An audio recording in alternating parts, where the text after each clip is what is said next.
Bonán. Buenas tardes, Fernando.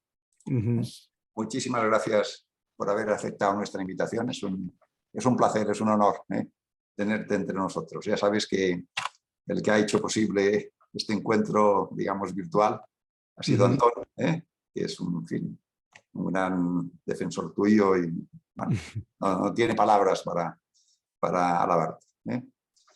Bien, me dirijo a todos los que participan de este encuentro.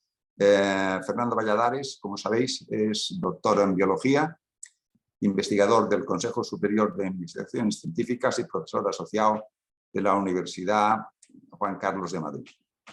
Es un científico altamente citado, con numerosas investigaciones sobre el papel de la biodiversidad y los impactos del cambio climático y de la actividad humana en los ecosistemas.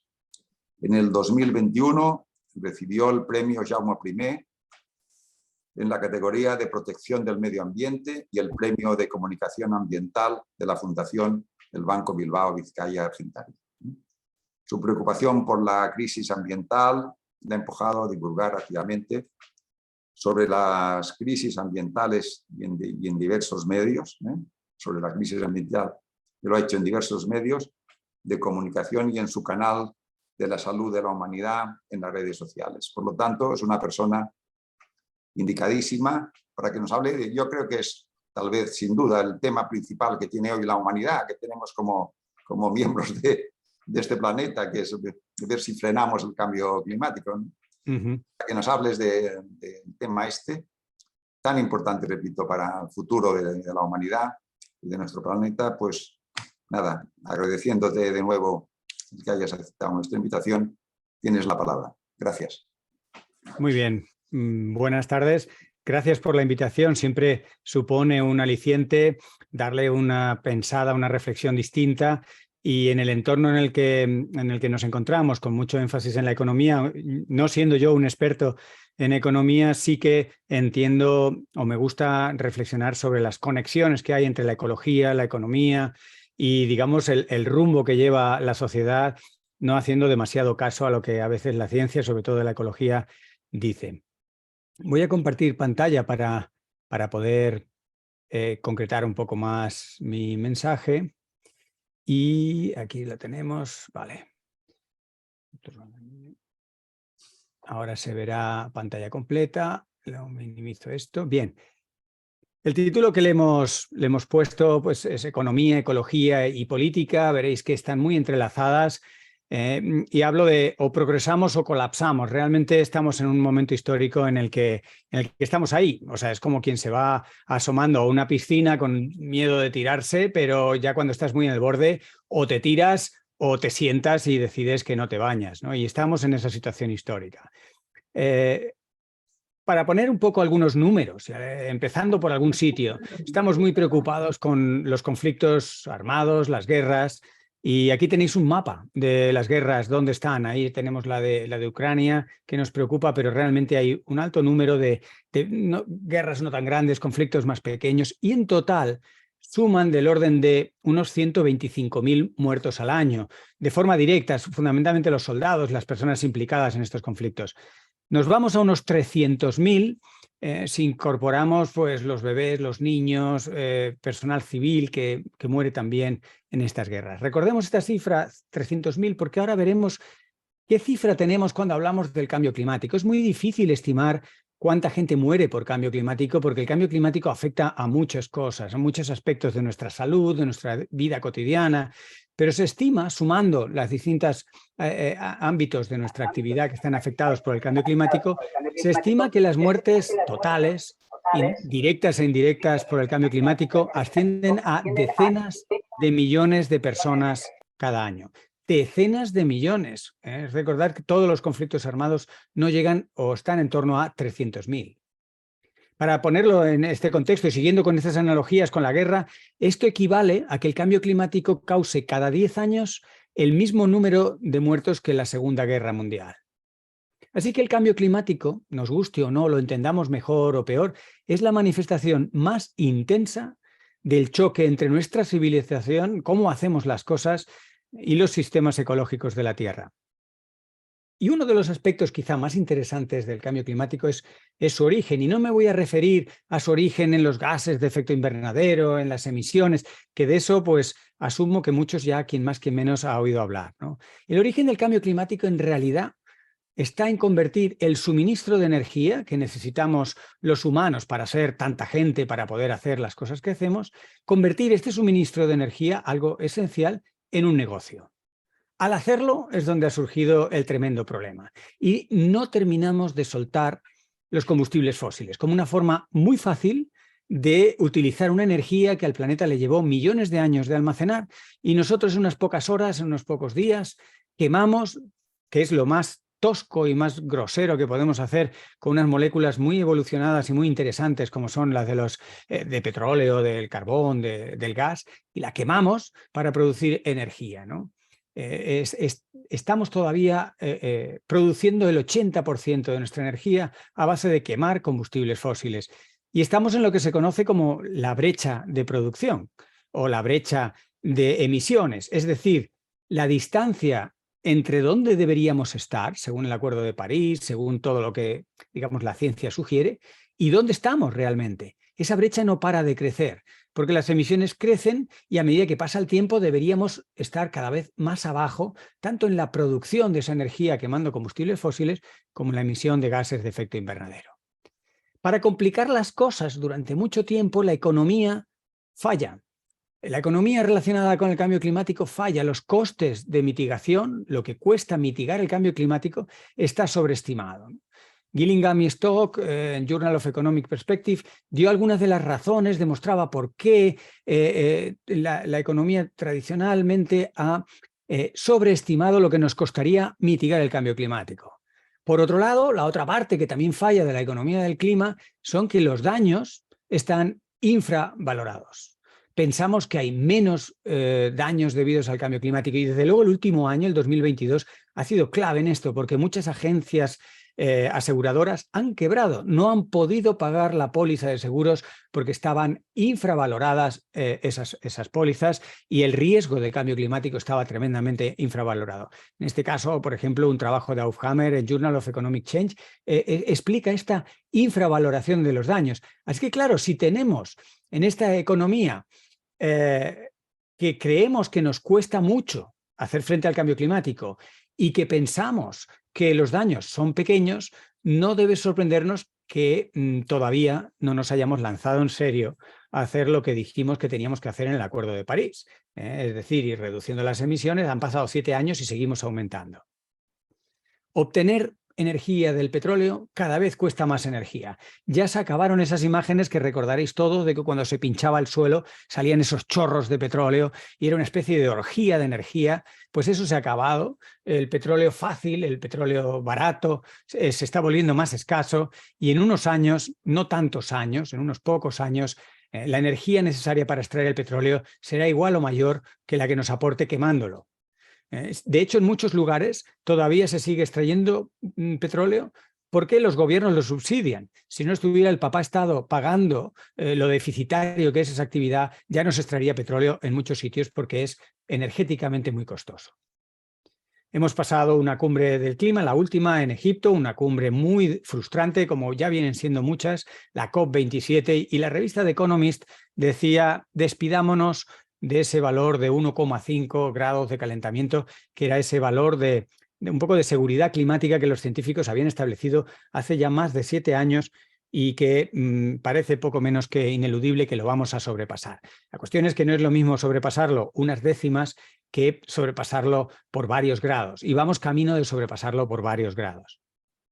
Hay muchas cosas en el sistema climático, hay muchas actividades humanas que generan emisiones y que hay que revisar. Y, por ejemplo, el tema de la alimentación. Por supuesto, para hacer 8.000 millones de personas tuvimos que emplear y generar mucha energía y también generar muchísimos alimentos. Y lo hacemos fatal. Realmente producimos alimentos en exceso y de una manera tremendamente ineficaz. Empleamos un 37% de la superficie terrestre, más de la tercera parte.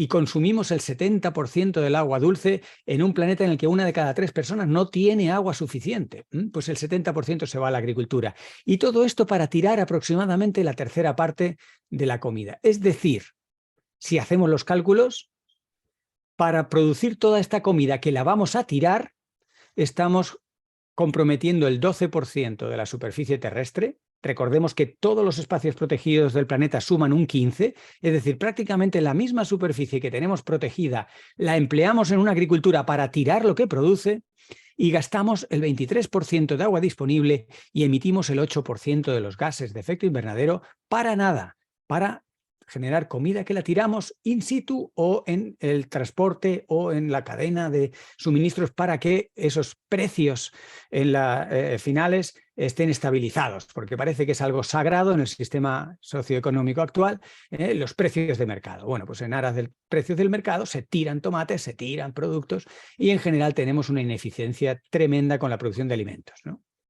Y volviendo a los responsables máximos del problema que tenemos con el clima, sabemos, y aquí hay un mapa realizado por Dan Welsby y colaboradores, dónde se debe quedar el combustible fósil. No el mapa de dónde está, sino qué porcentaje en cada sitio del planeta, por ejemplo, del petróleo en la gráfica superior, estamos hablando de un 40 o un 60% de ese petróleo se tiene que quedar en el suelo y del orden de más o menos los mismos valores, variando la geografía, pero un 60 o un 70% del gas debe quedarse en el sitio y prácticamente el 90% del carbón se tiene que quedar en el sitio. ¿Para qué? Para que no sobrepasemos, al menos no mucho, ese 1,5 grados que establecimos en el Acuerdo de París. La pregunta un poco retórica es, ¿resistiremos la tentación? Con la geopolítica actual, los lobbies del petróleo, y no hace falta ser muy creativo para saber a quién me refiero cuando hablo de los lobbies del petróleo, pues los principales productores, las empresas y las fábricas relacionadas con el petróleo, pues los lobbies del petróleo frenarán cualquier acción climática. Ya lo estamos viendo. Son la delegación más importante en cada cumbre del clima, son todos estos lobbies del petróleo. Si sumamos todos los representantes de todas las empresas y todas las entidades relacionadas con el petróleo, suman más que los representantes de cualquier país. Así que Emiratos Árabes, Egipto y todas las compañías productoras son un lobby tremendo que en la actual circunstancia y más con la geopolítica y la tensión bélica que estamos viviendo, van a frenarlo o van a intentar frenarlo todo. Un mensaje irónico total, de Suhail al-Masroui, ministro de Energía de los Emiratos Árabes, lo resume todo, ¿no? Decía, en la cumbre de Glasgow, la COP26 del año 2021, los productores de petróleo se sintieron indeseados y acorralados. Ahora, en la cumbre de Egipto, la COP27 y en los meses siguientes, somos superhéroes. Tenemos entre medias a las entidades bancarias. Los bancos amplifican el cambio climático y parece no importarles ni la crisis, ni el Acuerdo de París, ni nada. Están los datos en Internet. Hoy en día es fácil ver que los 60 mayores bancos del mundo han invertido 3,8 billones con B de dólares en combustibles fósiles desde el Acuerdo de París en el 2015. Están haciendo posible que empleemos muchos recursos, en este caso financieros, para extraer el petróleo, ¿no? Y en concreto hay 10 bancos con nombres y apellidos que financian la expansión récord, que siguen haciendo negocio ellos y facilitando los negocios, y hablamos de JP Morgan, Citibank, Bank of America, BNP París, Barclays, Morgan, Goldman, Crédit Agricole, la Société Générale y alguno más quizá. Aquí está el meollo de la cuestión. Y además, permitidme que saque un término que está en los informes científicos del IPCC, el término de hipocresía. Ya Winston Churchill se molestaba mucho y se removía en el asiento cuando hablaba de la hipocresía parlamentaria, cuando el ejército nazi avanzaba en Europa y los parlamentarios británicos hablaban del sexo de los ángeles y de cosas, digamos, muy locales en comparación. Bueno, pues esa hipocresía nos va haciendo, de alguna manera, no enfrentarnos al grave problema que tenemos. Los bancos, una vez más, son un ejemplo de hipocresía. En la cumbre de Glasgow, en el año 21, por ejemplo, se descolgaron con una alianza financiera para lograr el cero neto. lo cual en principio suena muy bien, pero cuando la agencia Bloomberg, por ejemplo, se puso a mirar en qué consistía eso, más allá de un folleto multicolor, precioso, lleno de buenos objetivos, ninguna de las compañías, salvo 11 que algo habían dicho, pero muy poco, se habían propuesto y habían avanzado en objetivos fiables. Y todos los 30 principales bancos, todos eran miembros, trabajaban activamente en grupos de presión para debilitar las políticas de financiación sostenible, tanto en la Unión Europea como en Estados Unidos y en el Reino Unido. Así que la pregunta de si cumpliremos el Acuerdo de París es absolutamente retórica. Todo apunta a que no lo estamos cumpliendo y no sé si en el último momento aceleraremos y haremos todo lo que no hemos hecho en los últimos 7 años, lo haremos la noche del 31 de diciembre del 2029. Tenemos cosas sobre la mesa como el Tratado de la Carta de Energía, que nos ataba de pies y manos y que le permitía a las compañías energéticas hacer cualquier cosa con tal de producir energía, y si los gobiernos les entraban problemas de conciencia ambiental y climática, pues podían demandarlos y obtenían indemnizaciones multimillonarias. Por suerte, y en este caso España ha liderado la salida de este tratado, un tratado que representaba completamente esta idea de hipocresía. Firmamos el Acuerdo de París y en paralelo mantenemos esta Carta de la Energía que viene precisamente de los tiempos de las guerras. Hoy estoy hablando mucho de guerras. Pues después de la Guerra Mundial, la Segunda Guerra Mundial, se establecieron este tipo de acuerdos alimentarios, energéticos, para darle estabilidad a los europeos y se han quedado completamente obsoletos. La Europa de hace 60 años no tiene nada que ver con la Europa de ahora. Ahora no tenemos inseguridad energética ni alimentaria, lo que tenemos es un gran problema ambiental, que lo están acelerando la producción de comida y la producción de energía sin ningún control. Pero por suerte, en este caso concreto, tenemos un pequeño mensaje de esperanza. España encabezó la salida y le siguieron algunos países europeos. Es verdad que esto tardará un tiempo todavía en hacerse realidad, pero ya la Unión Europea ha entendido que hay que salirse de ese tratado, que no se le puede dar un cheque en blanco a las empresas energéticas porque estamos en otra situación.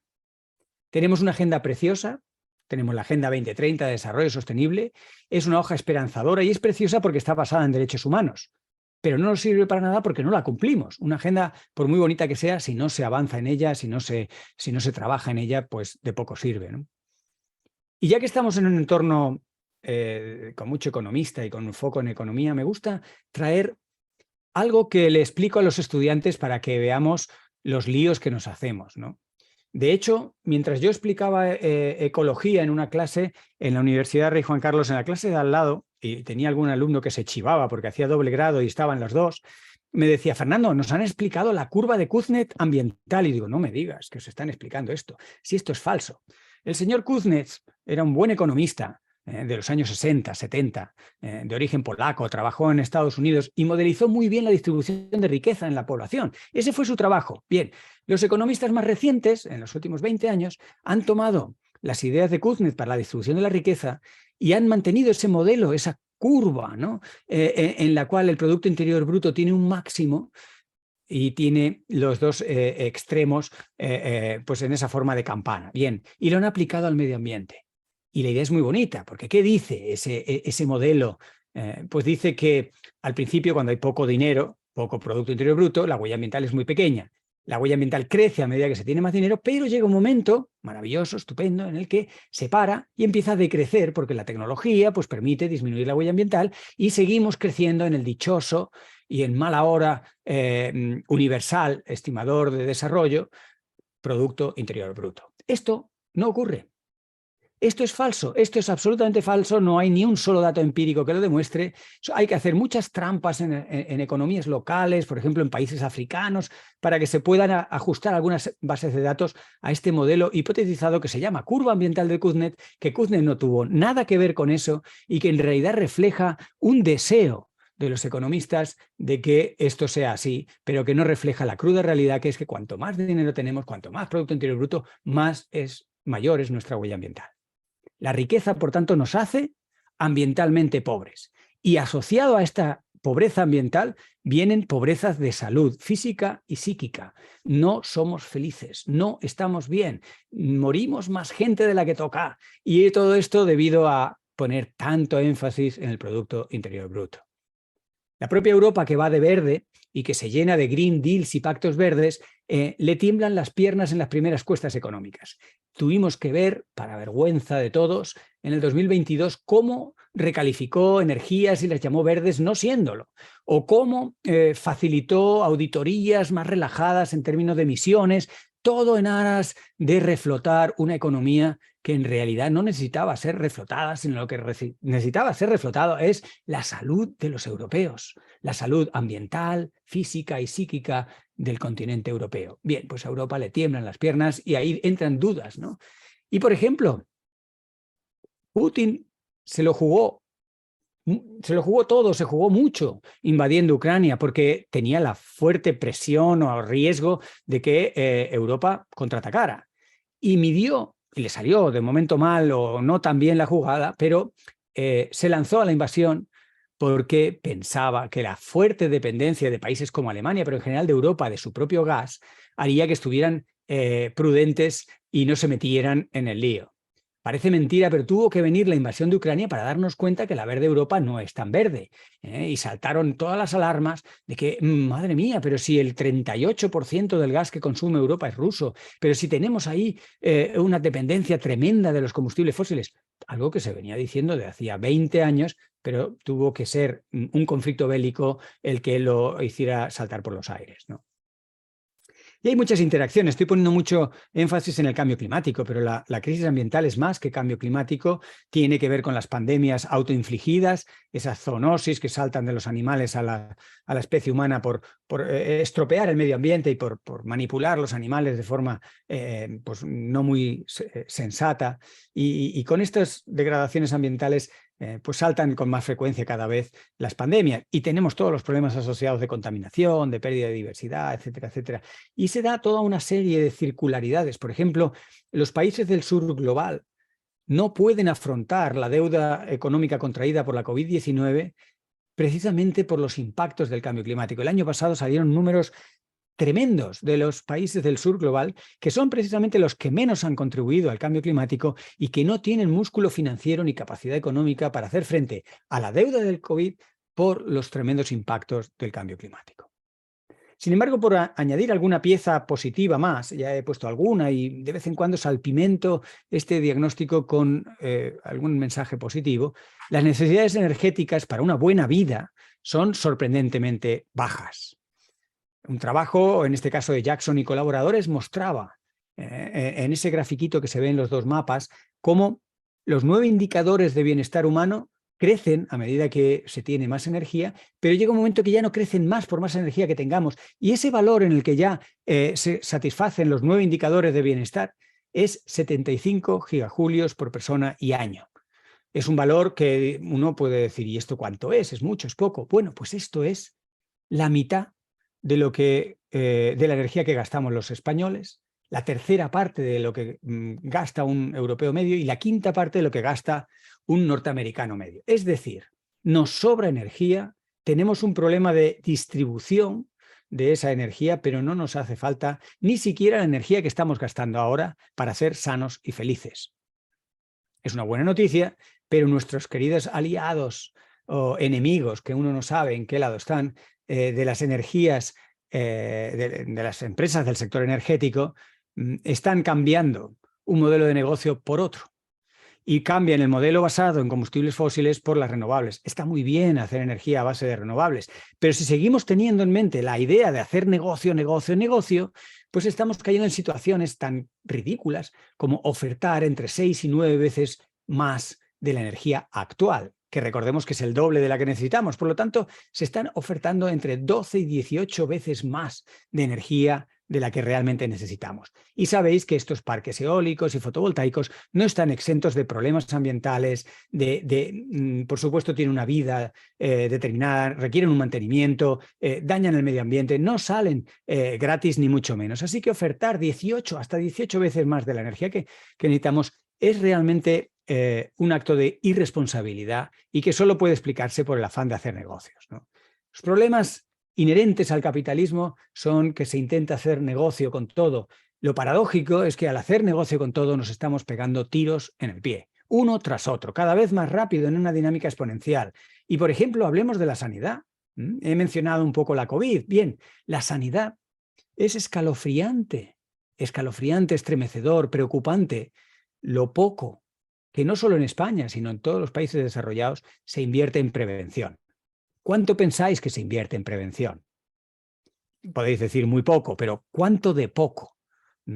Pues en prevenir que la gente se enferme destinamos, incluyendo la situación tan dramática como la COVID-19, apenas un 1%. No llega ni a un 1% del presupuesto sanitario. Es decir, invertimos un 99% del dinero en curar a gente enferma y solo un 1% en evitar que enfermen. ¿Por qué? Porque el negocio son los hospitales, los medicamentos y los tratamientos, no los protocolos preventivos. Nos estábamos pegando tiros en el pie. Para intentar evitarlo, las Naciones Unidas han creado en el 2022, en el verano que nos estaba crujiendo a base de olas de calor, un nuevo derecho humano universal. Un derecho humano universal a un medio ambiente limpio y saludable. Es un derecho que ahora tendremos que poner en marcha. Las Naciones Unidas lo trabajan, lo generan, lo ponen a nuestra disposición y tenemos que ser todos nosotros y nosotras los que lo pongamos a servir, los que lo utilicemos de una manera u otra para realmente mejorar el medio ambiente en el que estamos, ¿no?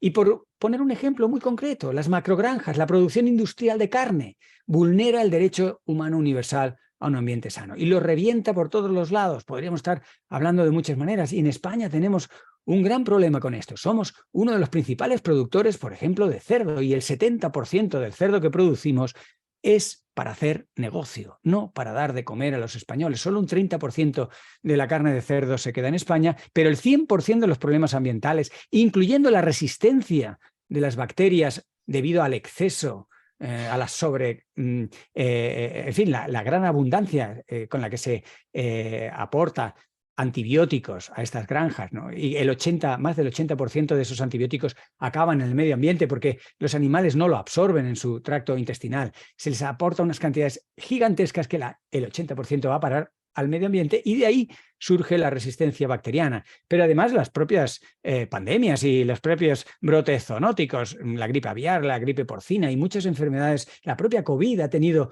y la gripe española en su día, origen en algunas de estas granjas y en estas explotaciones. El 82% de los franceses dicen que no quieren este tipo de ganadería. En Holanda se ha creado todo un ministerio para desmontarlas y en España tímidamente se cierra alguna, pero se siguen apoyando porque son una pieza clave del Producto Interior Bruto, ese enemigo del desarrollo realmente espiritual, social y las perspectivas, y amenaza profundamente las perspectivas a medio y largo plazo de la civilización. El Producto Interior Bruto debe quedarse en el ámbito de la pura economía para describir lo que los economistas necesiten describir, pero no puede ser empleado como un descriptor de desarrollo, de progreso. Todo esto nos mete de lleno en un concepto muy amplio que os invito a que lo tengáis en mente, que es el de la salud planetaria.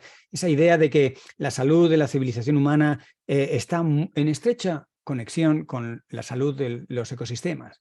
Las manifestaciones como el cambio climático, contaminaciones, etcétera, son quiebres en ese sistema delicado entre la biosfera, los organismos, los ecosistemas y el ser humano. Y ya hace años, desde el 2015, la Fundación Rockefeller pone el dinero, la financiación y la revista The Lancet y los mejores médicos del mundo se centran en este enfoque holístico de nuestra salud.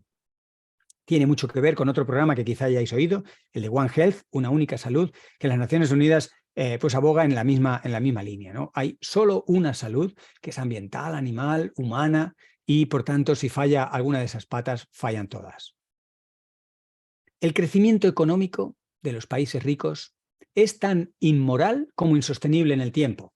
Depende de la apropiación neta masiva del trabajo y recursos del sur global. Y esto ya no se está pudiendo mantener. Ya hemos violado algunos de los límites termodinámicos y físicos del planeta. Estamos en un punto de inflexión que no podemos seguir creciendo, sobre todo los países ricos, al ritmo al que lo estamos haciendo. Esto matemáticamente es insostenible y empieza a haber cada vez más bibliografía científica que dice cómo decrecer. Esa palabra de crecimiento, que cuando yo la mencionaba en alguna conferencia hace 4 años se veía como una blasfemia, ya está en el discurso de presidentes de gobierno como, por ejemplo, Petro en Colombia o el mismo Macron en Francia. Decrecimiento es inevitable, ineludible. Le podemos llamar de muchas maneras, lo podemos postergar de alguna forma, pero va a ocurrir. Y lo mejor que podemos hacer es planificarlo e irlo aterrizando y hacer una agenda, ¿no? El decrecimiento de los países ricos es factible y lo curioso, lo interesante es que trae bienestar, trae consigo bonanza y bienestar. Es sinónimo de prosperidad. Y en este artículo de Nature, como tantos otros, por ejemplo, personas muy influyentes y muy, digamos, muy concienzudas en esto, como Jason Hickel, que lleva años trabajando en el decrecimiento, cómo hacerlo, no lo puede decir más alto ni más claro, y tiene un montón de bibliografía y muchos de sus colaboradores están contribuyendo a esa agenda, ¿no?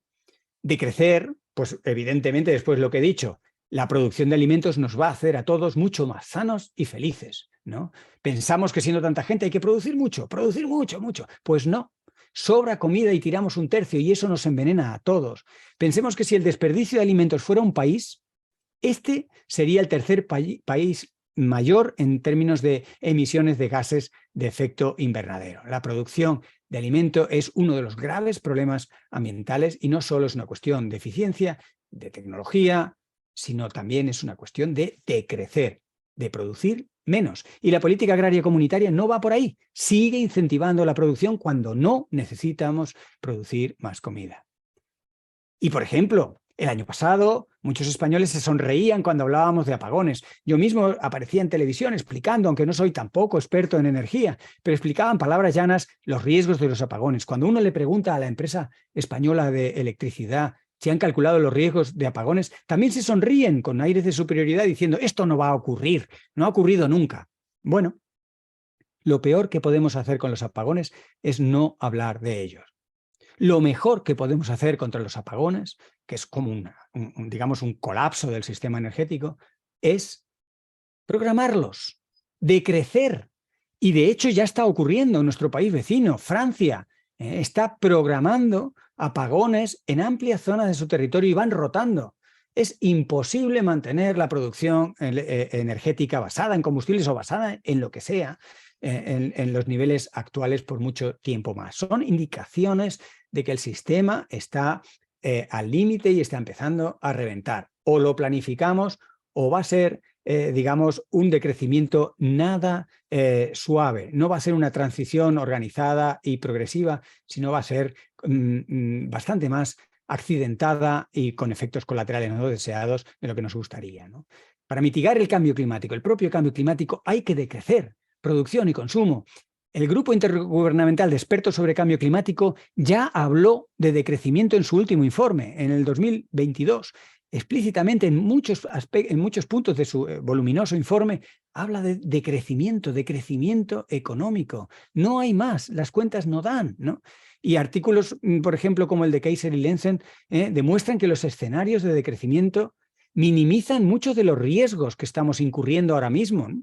Riesgos de no ser sostenibles, riesgos de no poder aplicar políticas viables, ¿no? Y una vez más, no podemos depender de desvincular la producción de energía y el Producto Interior Bruto. No lo logramos, no estamos logrando desvincular el Producto Interior Bruto de la energía, así que tenemos que planificar el decrecimiento. Piezas de evidencia por todos los sitios, ¿no? Y Europa, a pesar de que, como decía antes, le tiemblan las piernas, parece que se cae por fin oficialmente del guindo y está financiando por fin investigación científica sobre el decrecimiento. Ha hecho el año pasado una primera convocatoria para que los científicos europeos trabajen en modos, en estrategias, en procedimientos, en modelos sobre decrecimiento. Por fin Europa se cae del guindo. Pero es un guindo que ya, por ejemplo, en la ciudad de Nueva York, algunos grafiteros habían visto hace muchos años. En este graffiti, The only sustainable growth is degrowth, el único crecimiento sostenible es el decrecimiento.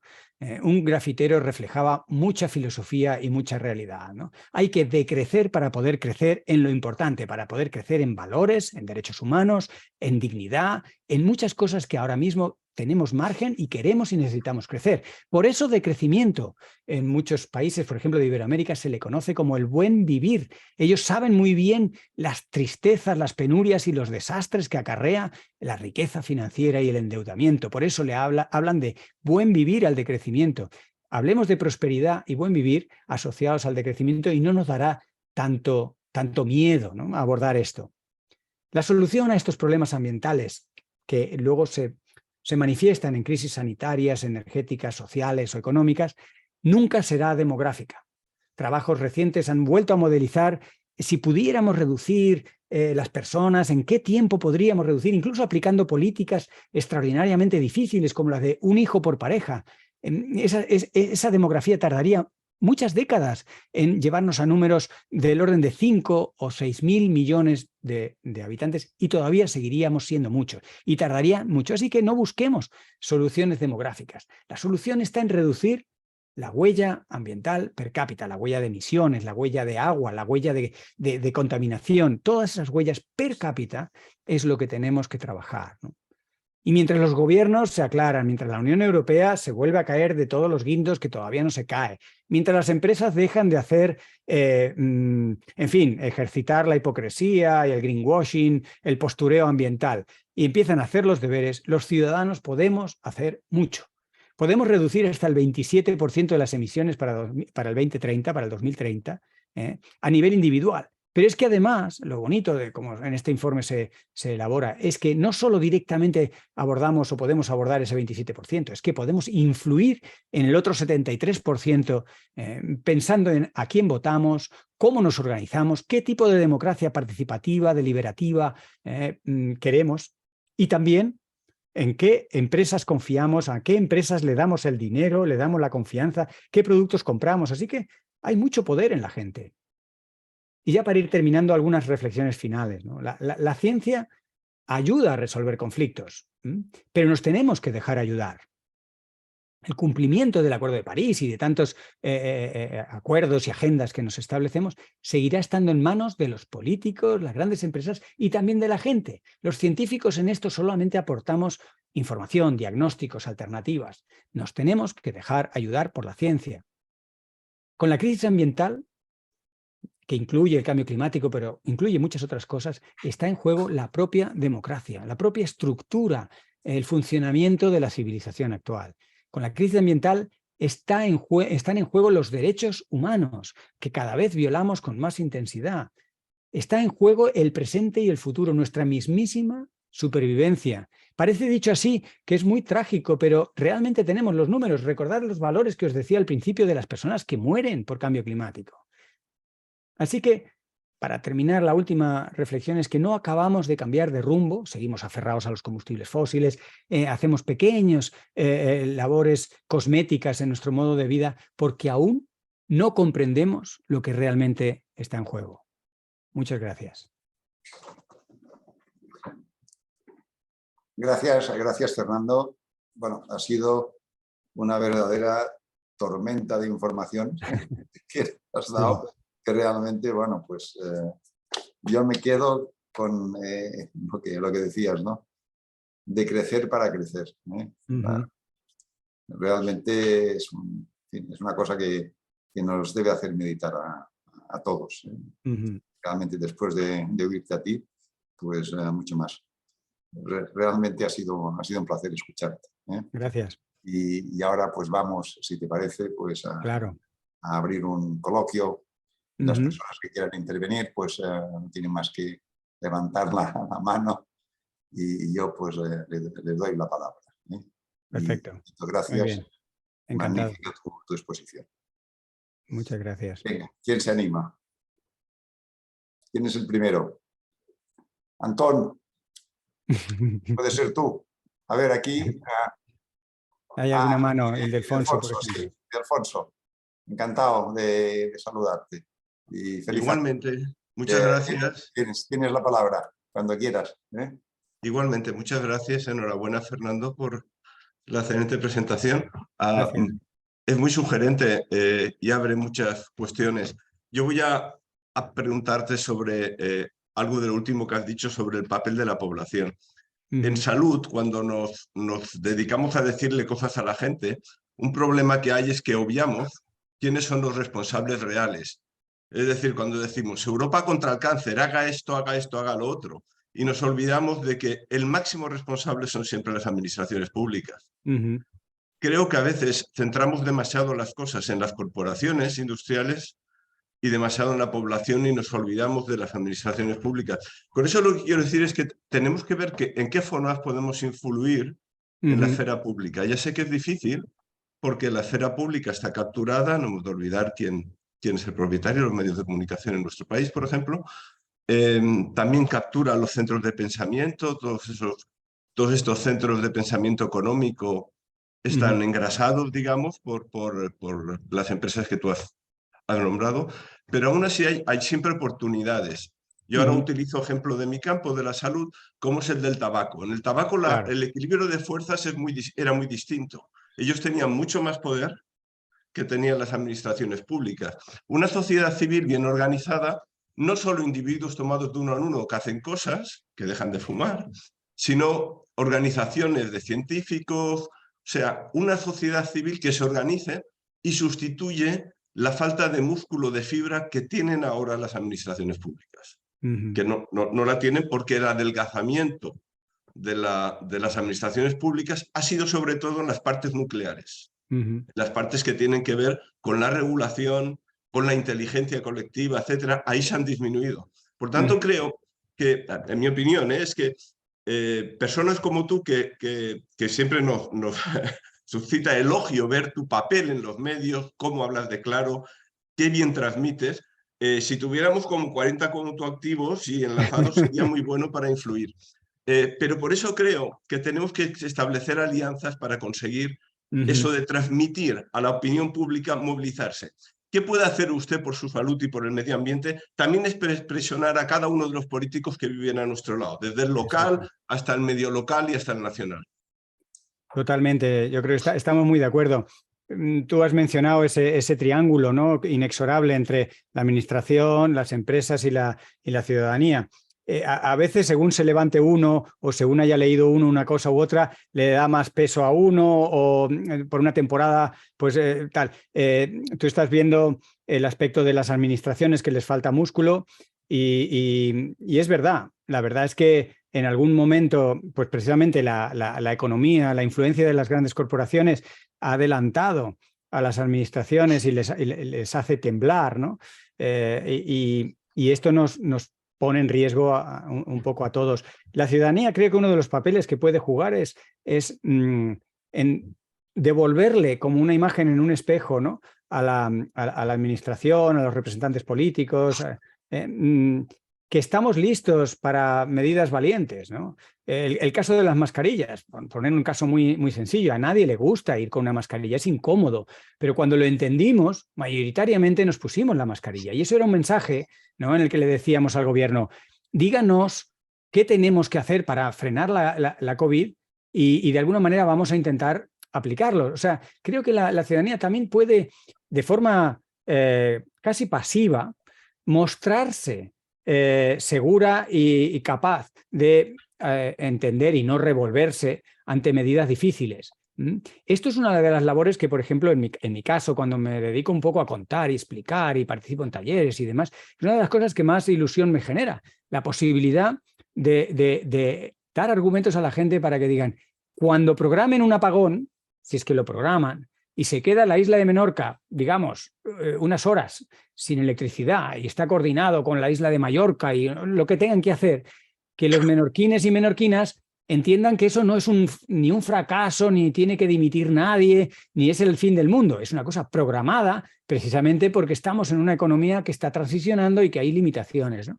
Esta idea de enseñar a la gente, reflexionar con la gente en el lío en el que estamos metidos y algunas de las posibles salidas, creo que uno de los efectos que tiene, que ojalá se vea o se pueda ir viendo en las elecciones, pero muy tímidamente, es que los representantes políticos se puedan atrever a poner medidas más incómodas sobre la mesa, ¿no?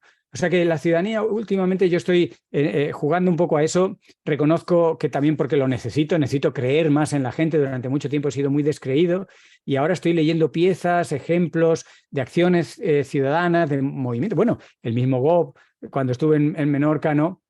Me contaba Miquel y demás, me contaban las gestas en las últimas décadas de cómo pudo parar cosas que en aquel momento se veían como progreso y que años después se veía como diciendo, menos mal que se paró aquel disparate y Menorca tiene un modelo de isla sostenible, interesante, alternativo, ¿no? Y eso, pero se ve 10 años después, pero tuvo que haber un colectivo, en este caso el GOB, una sensibilidad y un conocimiento de gente agrupada, como decías tú, Ildefonso, que paró aquello, ¿no? Y yo me voy cargando de pequeños y no tan pequeños ejemplos para digamos, cargar esa batería que se nos descarga con facilidad al ver los desastres, las crisis políticas, lo mal que está todo, ¿no? Y en medio ambiente pues no es una excepción, sino que al contrario, pues a veces cargarse un poco de buenos ejemplos de cosas que logra la ciudadanía es una de las maneras de animarnos en esto, ¿no? Muy bien, muchas gracias. Antón, cuando quieras. Está silenciado. Tienes que activar el micrófono, Antón. Antón, está silenciado. Ana. Ana. Sí, ja li he demanat que ja l'he Vale. sol·licitat, però no... Sí. Está ahí que no da con la tecla. Ahora sí creo. Ahora Venga, sí. vale, de acuerdo. Ya he dado con la tecla. Sí. A ver si doy en la tecla en lo que quiero decir. No, que mientras estabas hablando ahora al final, ¿no? Que el hecho de estar todos aunados, esto nos da esperanza. A lo largo de tu exposición me he sentido, la verdad, muy apabullado. Ahí me gustaría que respondieras, ¿hay algún momento que tengas miedo? Ya te lo pregunté una vez y me gustaría saber tu opinión. Porque en mis artículos en la prensa me defino como abuelo espantado, como un abuelo atemorizado. Y si lo piensas bien, si te pones ¿no? pensando lo que está pasando, es que es muy grave, tenemos un cáncer muy grave. Bueno, dicho esto, sin duda tu exposición en cuanto que simplemente si reducimos la cantidad de energía, que lo podríamos hacer y no dañaríamos tanto el alumbrado público, si lo piensas bien, es un disparate acojonante. Total. Nos está dejando sin polinizadores.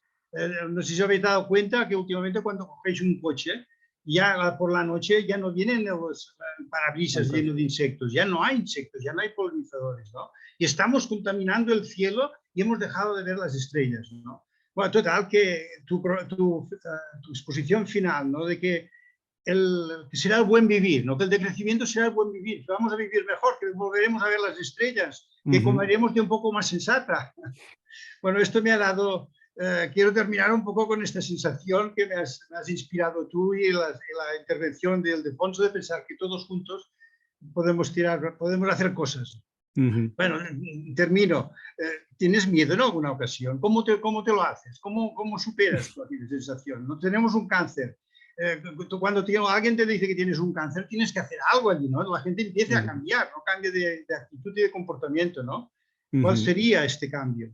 Muy bien, Antón, muy bien. Cuando quieras. Bien, pues claro que paso por momentos con miedo o el término así que está más de moda de ecoansiedad. Y de hecho hace algunos años cuando empecé más a la divulgación, a pasar más tiempo contándole a la gente las cosas, lo hice en parte porque yo investigaba, yo medía, yo tenía evidencias de primera mano y hablaba con especialistas del clima o de especialistas del medio ambiente y estaba midiendo la degradación ambiental y estaba entendiendo cómo todo eso impactaba, no solo en el medio natural, sino también en las personas, ¿no? Y por eso empecé a contarlo más, a explicarlo más, y mientras lo explicas también te empapas más y te empieza a dar todavía más escalofríos. Yo veo a muchos científicos capaces de, bueno, medir el desastre, pero luego a las 8 pues irse a casa a cenar y desconectan porque ahora ya no están midiendo o escribiendo el artículo científico, lo que sea, ¿no? Yo en mi faceta más de comunicación es que incluso cuando le explico cosas a mis hijos en la cena o cuando me cruzo con un vecino que me ve en la televisión y me pregunta, yo estoy 24 horas al día prácticamente sumergido en estas problemáticas y demás. Y claro que hay momentos que naufrago y hay momentos en los que no veo clara la salida y demás, ¿no?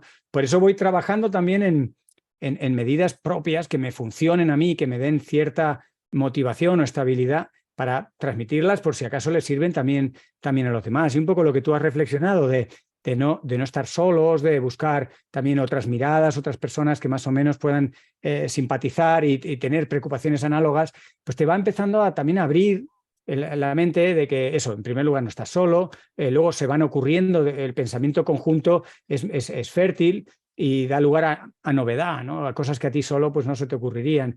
Y por ahí uno empieza a convivir con ese miedo, no tenerle miedo al miedo, ¿no? Que es una de las cosas que, bueno, en mucha literatura y en muchas películas se trabaja, ¿no? Con el miedo al miedo, que es el más pavoroso de los miedos.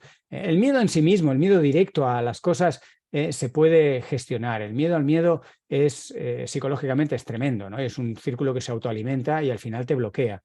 Así que yo creo que por eso hay que mirar, por eso a veces en las conferencias se me va un poco la mano, pero invierto al principio un tiempo en hacer ese diagnóstico para no retirar la mirada a lo difícil que está todo, ¿no? Pero por eso luego brillan pues los ejemplos, que hoy no he puesto muchos, pero que hay ejemplos de la ciudadanía logrando cosas o el gobierno de España saliéndose del Tratado de la Carta de Energía. Son pequeñas cosas que brillan mucho más cuando has hecho ese diagnóstico bastante tremendo, ¿no? Y entonces de repente dices, ay, aquí tenemos un buen ejemplo, ¿no? O yo qué sé, pues un tribunal popular en Australia dice que no a los combustibles nucleares y que no quieren almacenarlos ni producirlos y se acabó y ya está, pim pam fuego, resuelve y sorprende. Y esos son ejemplos que dices, ostras, pues vamos a hacer más de esto, ¿no? Y hay que buscar antídotos contra ese miedo que muchas veces pasan por la acción. Hay un gradiente, esto alguna vez escribí alguna cosa, hay un gradiente entre lo que es el estrés, la preocupación, luego la ansiedad, la depresión y el grado más fuerte es el suicidio, ¿no? En ese gradiente de preocupación hay niveles que, por ejemplo, pueden derivar en lo que se conoce como el ecoenfado. El ecoenfado es una manera de canalizar algunos de los sentimientos y el enfado sí que lleva a la acción y sí que te puede permitir salir de ese miedo y de ese bloqueo, ¿no? Pero no todo el mundo canaliza hacia el enfado y hacia la acción esas preocupaciones. Y por eso una de las cuestiones clave, una vez más, es reunirse de gente, ¿no? Que te puedan ayudar en esos momentos en que estás más preocupado, más bloqueado, que lo ves todo más negro. Se combinan con cuadros a veces de circunstancias personales que realmente son tremendas y justo es lo que menos necesitamos. En un momento de crisis, ¿no? Lo que menos necesitamos es ciudadanos y ciudadanas bloqueadas o ultra preocupadas, ¿no? Porque necesitamos gente que teniendo algo de miedo, pero un miedo que te hace ser valiente, que te hace querer hacer cosas, ¿no? Hay que trabajarlo, es muy personal esto. Muy bien, Fernando. Gracias. Luis. Luis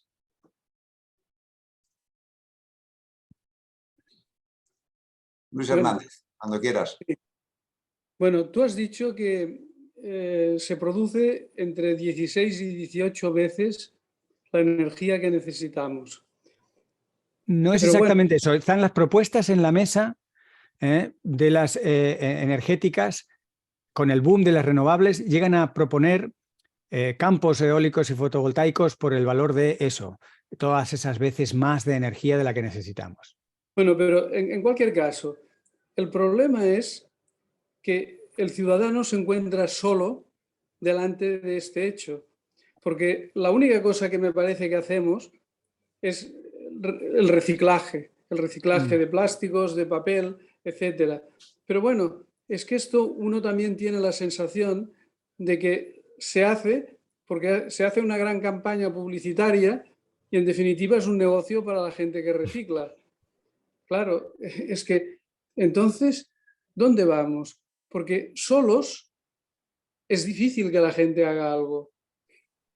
Entonces, ¿por dónde se empieza? ¿Por dónde canalizar este? Porque si el ciudadano es consciente de que se produce más energía que la que necesita, pues ¿qué va a hacer?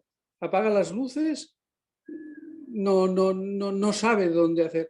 Y de otro modo, no hay nada que si no se hace conjuntamente realmente sea efectivo.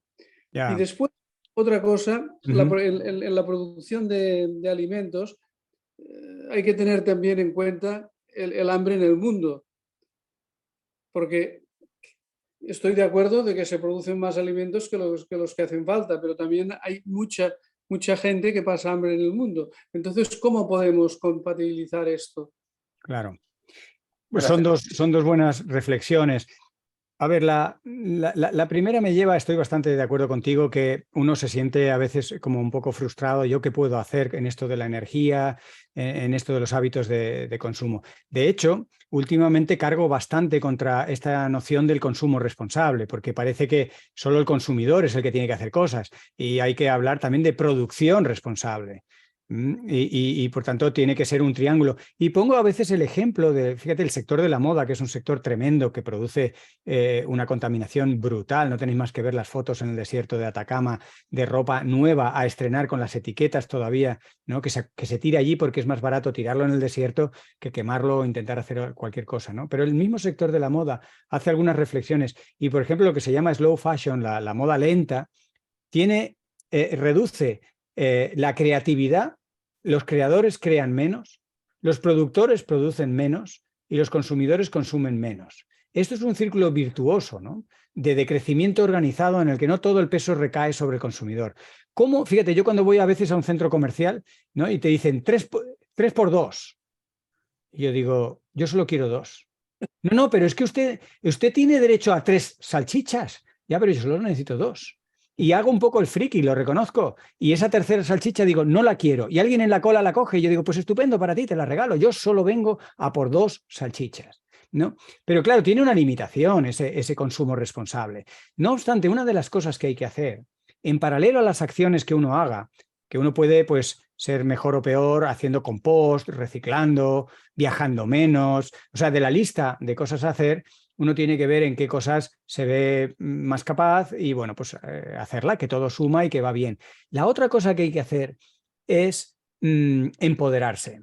Cuando uno hace algo, sentirse como orgulloso, no decir esto no sirve para nada o cielos qué horror, ¿a dónde vamos? No, al revés, estoy haciendo cosas, aunque sean pequeñas, voy al trabajo en bicicleta, eso que estoy haciendo me empodera, me da nuevos derechos y ahora le puedo decir al alcalde o le puedo decir al presidente o le puedo decir al CEO de una empresa, oiga, esto que usted está haciendo es una vergüenza porque usted está contaminando en una mañana lo que yo he dejado de contaminar en un año, ¿no? Quiero decir, empoderarse y reforzarse en esas acciones que pueden parecer simbólicas tienen mucho recorrido. Y pensemos, por ejemplo, en el autoconsumo eléctrico. En mi misma comunidad, yo vivo en un chalet adosado, somos 300. No había forma de ponernos de acuerdo con los paneles solares. Bueno, pues al final tuve que esforzarme a título individual y decir, ¿cómo yo, hablando de tanto cambio climático, no voy a tener paneles solares en mi propia vivienda? Resulta que los adosados, los techos, no son propiedad del propietario,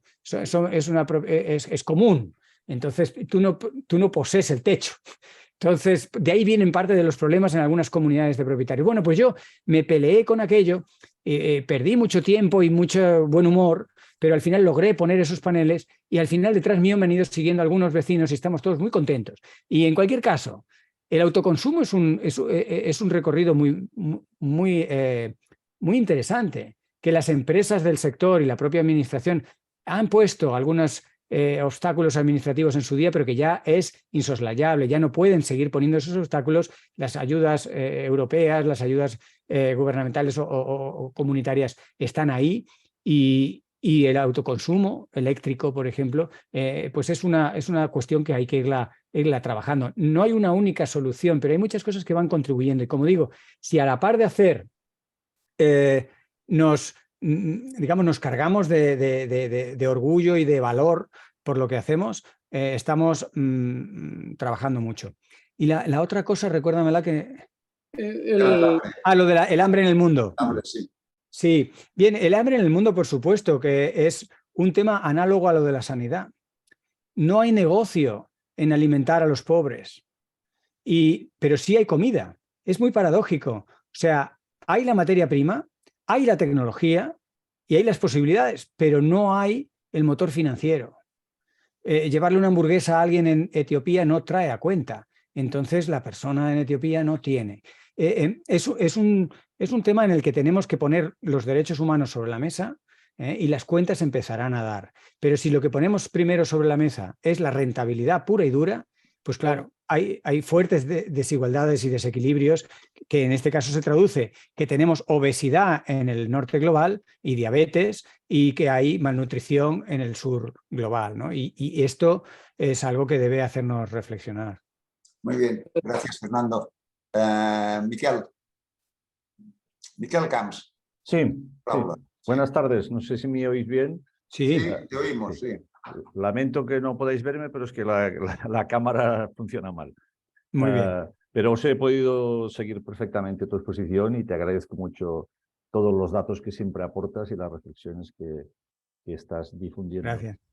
A ver, para mí siempre el reto es cómo trasladamos las cosas a un cierto nivel como para que sea significativo, digamos, ¿no? Es decir, a nivel local creo que se pueden hacer muchas cosas, se me ocurren siempre muchas cosas que podríamos ir haciendo, pero hay algunas cosas que dependen de un nivel más global y creo que para avanzar en algunas cuestiones tendríamos que conseguir más alianzas significativas, por ejemplo, con el mundo empresarial.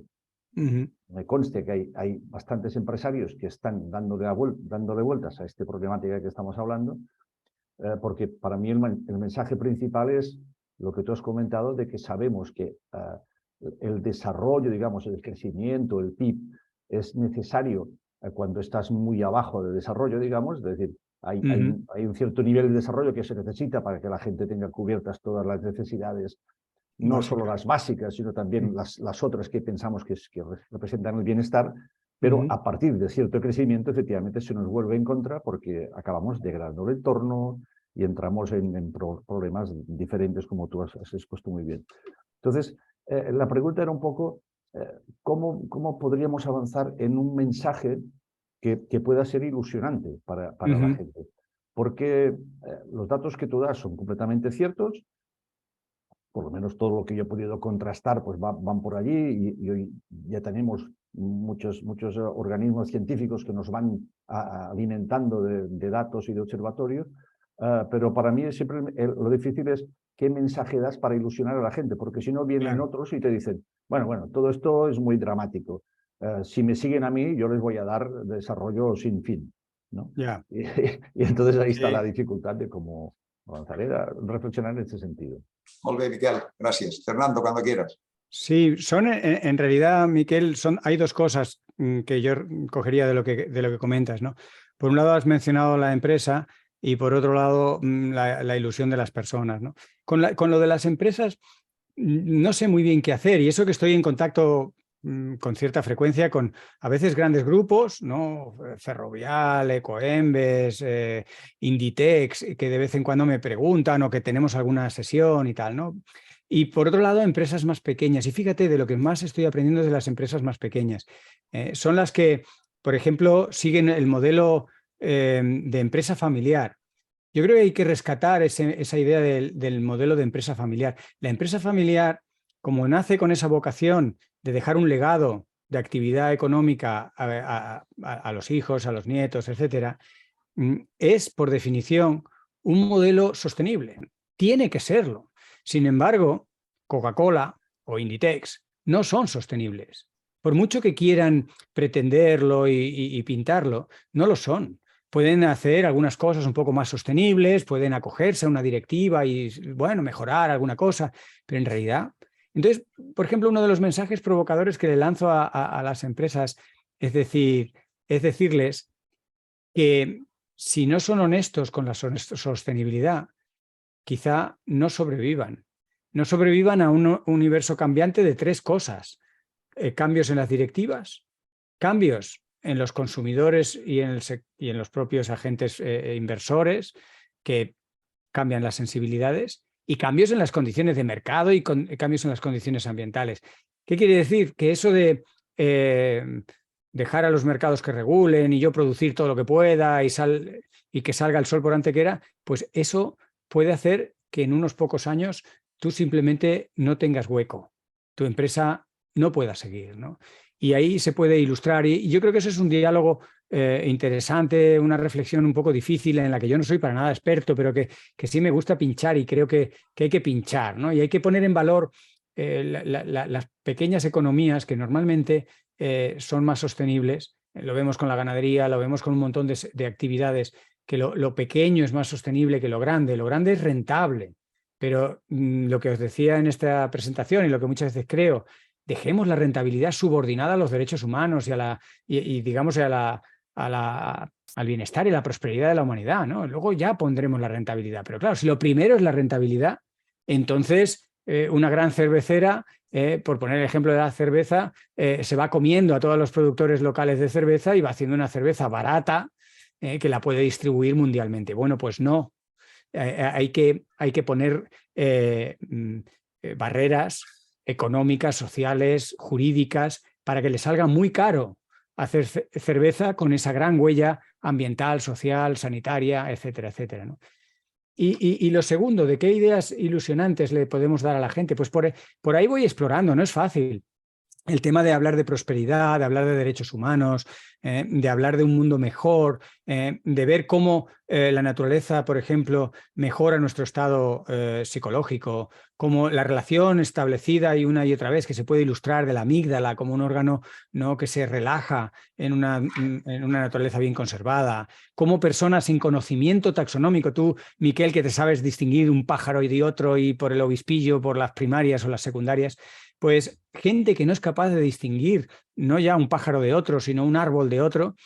Sin embargo, hay muchos trabajos que muestran que de alguna manera perciben la diversidad y se sienten mejor en ecosistemas más diversos. Por ahí van, por ejemplo, toda una gran cantidad de mensajes positivos, ¿no?, donde podemos vivir mejor en el sentido de ser más sanos y más felices. Y por eso yo mi canal y mi proyecto va un poco en esa línea de la salud de la humanidad, ¿no?, de intentar integrar los componentes sociales, ambientales, económicos, que nos hacen mejorar la salud en un sentido más holístico. Y por ahí pueden venir mensajes. Yo creo que hay que desarrollarlos también adecuándolos a la audiencia. A veces doy charlas en colegios o a los adolescentes y claro, tienes que sintonizar el mensaje y ver cómo puedes jugar. Incluso en el mensaje hay que a veces poner piezas de humor o de sarcasmo, en fin. Es todo un arte cambiante el motivar a la gente.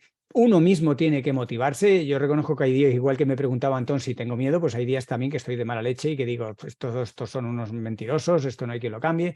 Claro, dar una conferencia con ese espíritu, se te acaba notando que estás de mala leche y eso no es positivo. Tienes que hacerte tú mismo una pequeña terapia, decir, a ver, yo hoy estoy muy enfadado, pero esto no puede traducirse cuando yo comunique, porque la gente que me escuche no tiene nada que ver con mi enfado, sea o no justificado. Muy bien, gracias, Fernando. Hay dos peticiones de palabra, Juan Camín y después Irene. Juan, cuando quieras. Estás silenciado, ¿eh? No, Juan, no te oímos. Ahora sí. Vale. Estaba silenciado, vale.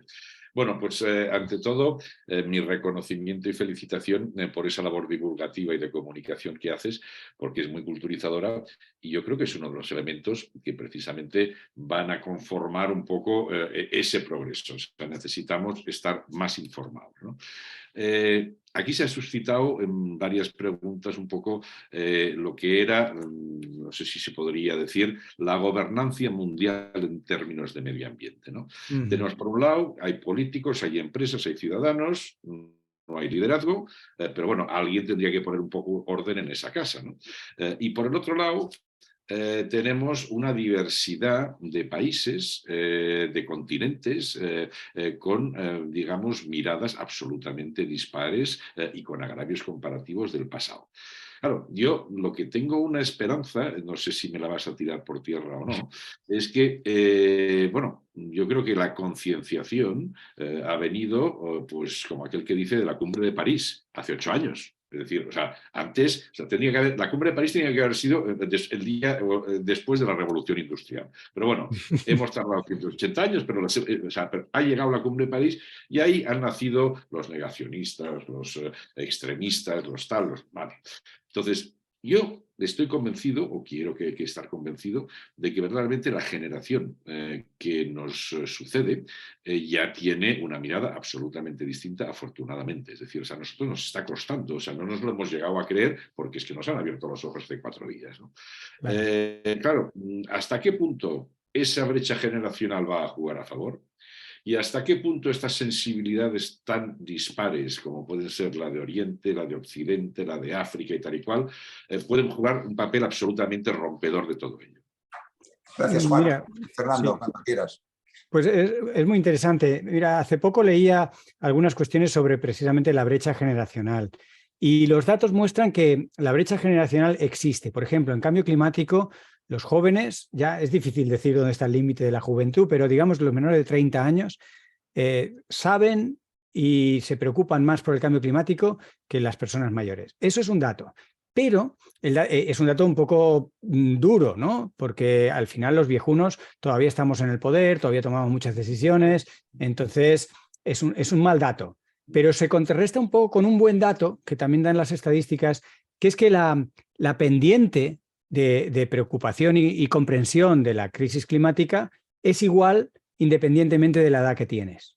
Entonces, aunque los jóvenes parten de valores un poco más altos, sin embargo, todos avanzamos, digamos, de forma paralela en nuestra preocupación, nuestro entendimiento y nuestras ganas de hacer cosas. Para mí es un mensaje un poco más complejo que decir va todo bien, y también es un mensaje que habla de efectivamente diferencias generacionales y que debe hacernos pensar cuál es el papel de los que podemos llamar así, como ya he dicho, los viejunos, ¿no? Las personas de 40, 50 para arriba, que yo creo que tiene que ser un papel bastante generoso, más generoso de lo que lo estamos haciendo. Generoso en el sentido de que tenemos que ceder conocimiento y también ceder protagonismo. Se está viendo, y son experimentos que están ocurriendo a pequeña escala, la participación de los jóvenes no solo a nivel consultivo, que ya es interesante, que ya es esperanzador, divertido y demás. No, ya están empezando a estar en órganos deliberativos, en estructuras, en empresas y en administraciones públicas jóvenes. Incluso empieza a haber ya experimentos con niños, con menores de edad, ¿no? Y sorprendente.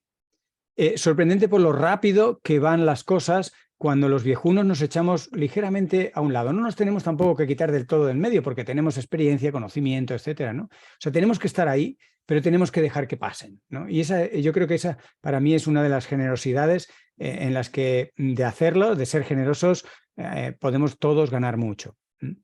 La otra cuestión que mencionabas. La sensibilidad, la simetría que hay de sensibilidades entre países y continentes, porque esto es un tema uniforme. Es decir, aquí o hay uniformidad geográfica o no vale que yo contamine, te compre derechos de emisión y luego...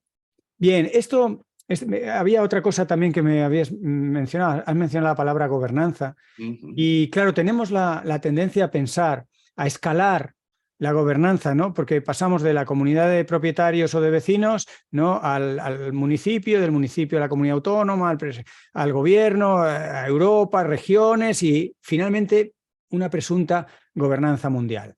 Bueno, yo creo que las cosas no van a ir así. Y lo estamos viendo con el fracaso de las cumbres del clima, las grandes cumbres, ¿no? Que son necesarias, pero que realmente no terminan de avanzar en la cantidad y la calidad que necesitamos.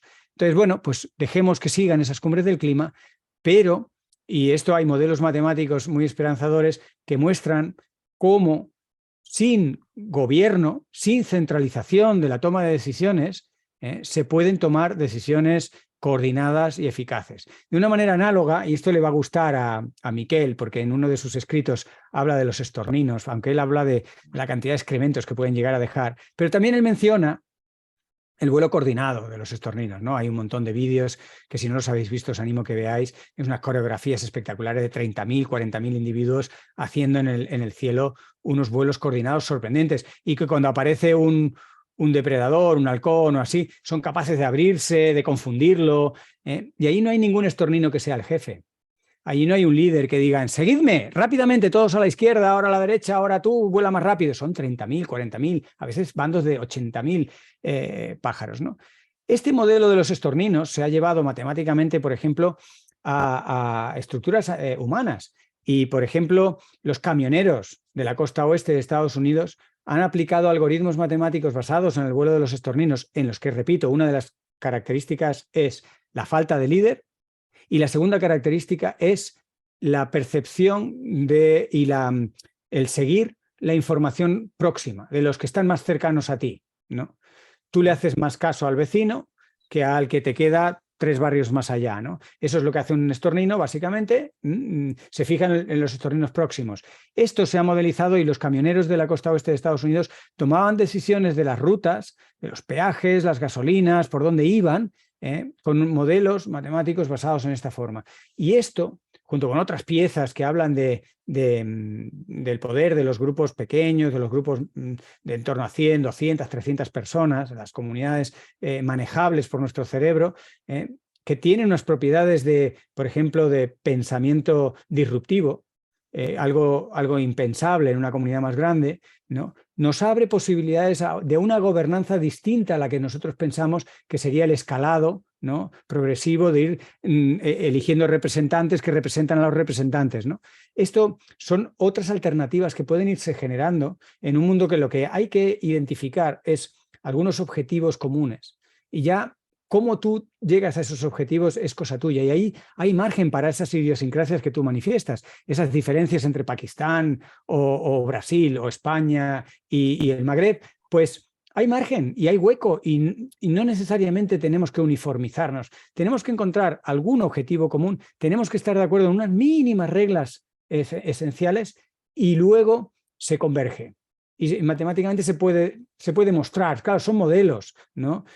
Pero también abren cierto margen de esperanza y sobre todo lo propongo como un modelo alternativo que pensemos más ampliamente que en esa forma en la que hemos ido. La misma democracia representativa se está resquebrajando y empiezan a haber cada vez variantes, ¿no? Y cada país, Suiza, por ejemplo, practica otras modalidades mucho más representativas, ¿no? Ya sabemos los referéndums, pero también hace muchas asambleas, ¿no?, ciudadanas.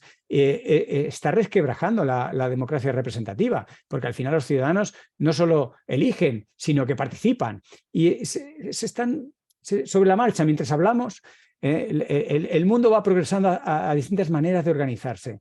Y quizá esto también es, como hablábamos antes, pues una necesaria razón para el optimismo. Es una pequeña ventana a que pueden surgir cosas distintas en lo cualitativo, no solo en lo cuantitativo de hacerlo cada vez un poquito mejor, sino cosas disruptivas, diferentes, que de pronto abren formas distintas de organización. Gracias, Fernando. Irene. Hola, ¿me oís? Sí. Ah, vale, genial. Bueno, diría muchas cosas, pero voy a hacer solo una pregunta. Quería darte las gracias por dedicarnos este tiempo y a mí, al Cercle de Economía, por permitirme participar también. Y la verdad es que ha sido súper inspirador, siempre lo es. Ya tuvimos la ocasión de oírte en mayo y fue inspirador y hoy lo ha vuelto a ser y la verdad es que, bueno, es muchas veces, aunque duro, es una bocanada de aire porque también das visos de esperanza de que algo podemos hacer, ¿no? Y mi pregunta es muy sencilla. Me gustaría preguntarte desde tu visión cómo podemos transformar, cómo podemos acelerar la transformación que está claro que necesitamos, ¿no? Y concretamente desde lo local, porque, a ver, si alguna ventaja tiene vivir en una isla como vivimos los que estamos aquí, es que somos ciudadanos, creo, muy conscientes de los límites del lugar donde vivimos, ¿no? Esa conciencia tan clara de que donde estamos no es infinito, sino que es claramente delimitado el espacio que podemos ocupar y los recursos que podemos consumir. En esto que estamos hablando hoy es claramente una ventaja, ¿no? Entonces, pienso que pensamos que las sociedades insulares en esta cuestión tenemos una ventaja muy clara porque ya partimos de que hay algo de lo que no hay que sensibilizar. Claro. Que muchas veces sí que pasa cuando estamos hablando o viviendo con personas que están en otros lugares como la península o cualquier otro lugar del mundo que no sea una isla y de estas dimensiones, ¿no? Entonces, sobre cómo transformar, mira, va personas que están aquí con las que colaboramos continuamente porque tenemos la fortuna de que, bueno, al hecho de ser una reserva de biosfera e intentar trabajar desde esa perspectiva, pues colaboramos con mucha gente Claro. y hay algunos visos que tenemos clarísimos de ámbitos en los que hay que trabajar. Por ejemplo, tenemos clarísimo que trabajando la transformación del sistema alimentario nuestro, Claro. la repercusión positiva sobre, y ya no hablo sobre la salud y aspectos muy fundamentales, pero sobre la economía local es clarísima. Claro. O transformando el sistema energético de Menorca, la transformación económica de la economía local de Menorca es automática y brutal. Y Claro. si lo conseguimos hacer rápidamente, pues evidentemente que estamos no solo tocando un eje, en este caso como la energía, sino tocando muchísimos otros ejes o ámbitos en los que se verían beneficiados por el hecho de hacerlo, ¿no? Hoy se ha hablado, y tú has citado, temas de salud. Y yo creo que es la segunda vez que me lleva a esta reflexión el hecho de que invertimos poco en prevención, y estoy totalmente de acuerdo, y que esto es una desgracia y que en un lugar como Menorca deberíamos invertir mucho más en conseguir esa prevención, porque realmente es algo que revertiría claramente en nuestra sociedad, ¿no? Y es una pena que en un lugar como Menorca, donde tenemos tanta accesibilidad a los espacios naturales y tanta accesibilidad y una tipología de ciudades y pueblos que se prestan a ello, es una pena que no tengamos esa visión o que no seamos capaces de acelerar esa transformación que necesitamos, ¿no? Podríamos hablar de pueblos y ciudades en Menorca que podrían ser mucho más verdes, mucho más biodiversos de lo que son. Es cierto que Menorca tiene algunas cuestiones muy avanzadas, es un modelo en muchas cosas y somos no un modelo en otras. Por ejemplo, yo pienso que las ciudades es una asignatura pendiente que tenemos, o los pueblos, en el hecho de que hacemos plazas o hacemos urbanismo en las calles sin pensar en cómo se podría hacer de otra manera que revirtiera a la salud de las personas o al estilo de vida de las personas que vivimos aquí, ¿no? Pero también pienso, como en este caso mi ámbito de trabajo es la administración pública, esto es muy difícil cuando a menudo la opinión pública, los medios de comunicación siguen midiendo el progreso en términos de PIB, que yo ahora estoy pensando cuántos años hace que empecé la carrera, pero creo que hace 28 o 29 años que empecé la carrera ya nos dijeron en primero de ambientales que el PIB nunca podría ser un indicador ni de bienestar ni económico válido. Entonces, 30 años más tarde seguimos hablando de PIB. Perdona, Irene, si podrías ya hacer la pregunta. Bueno, mi pregunta es cómo acelerar estos procesos en un lugar que tiene sus características, pero que somos demasiado lentos a la hora de plantearlo. Bueno, has hecho toda una reflexión que comparto y desde luego vosotros lo practicáis, lo vivís. Yo también he pensado muchas veces que las islas suponen un ejercicio y una oportunidad para entender las bondades de ser pocos y de estar limitados, ¿no? En lugar de dejarse seducir por esas, en fin, historias de la globalización y de un mundo ultraconectado y demás, ¿no? Por ejemplo, viviendo en Madrid, uno dice, es que tengo la ópera a 10 minutos de casa. ¿Cuántas veces has ido a la ópera? Y a lo mejor una persona de Menorca, si quiere ir a la ópera, pues se organiza y va a la ópera el mismo número de veces o más que muchos madrileños que la tienen a 10 minutos. Entonces, ese espejismo de la globalización nos está complicando precisamente aplicar muchas cuestiones de sostenibilidad. Y creo que es bonito y es una de esas cuestiones para sentirse orgulloso, ¿no? El que un modelo de isla, Menorca, con sus limitaciones y seguro con su margen de mejora, pero que contrasta mucho con la otra isla que está al otro extremo. A mí me parece que la geografía de las Baleares es muy reveladora, ¿no? Porque tienes a Ibiza en la otra punta, ¿no? Con Mallorca en medio, y realmente es un gradiente de modelo, ¿no? Que es como para la reflexión, ¿no? El mayor aeropuerto, el segundo mayor aeropuerto del mundo y el principal aeropuerto europeo de jets privados está en Ibiza, ¿no? Entonces, Claro, esto ya te da una idea de que Ibiza tiene unas pretensiones de globalización que para nada las tiene Menorca y a mucha honra, porque parece como que Menorca es la pequeña, Menorca es la pobre, pero yo diría, y a mucha honra, es que la sostenibilidad de Menorca está mucho más garantizada que la sostenibilidad de la Ibiza, al menos actual, ¿no? Y yo recuerdo cuando estaba en Ibiza hablar con algunos, pues eso, reporteros que quieren sacar la noticia y tal, y les das algunos datos de estos, un diagnóstico de que Ibiza van a saltar las costuras.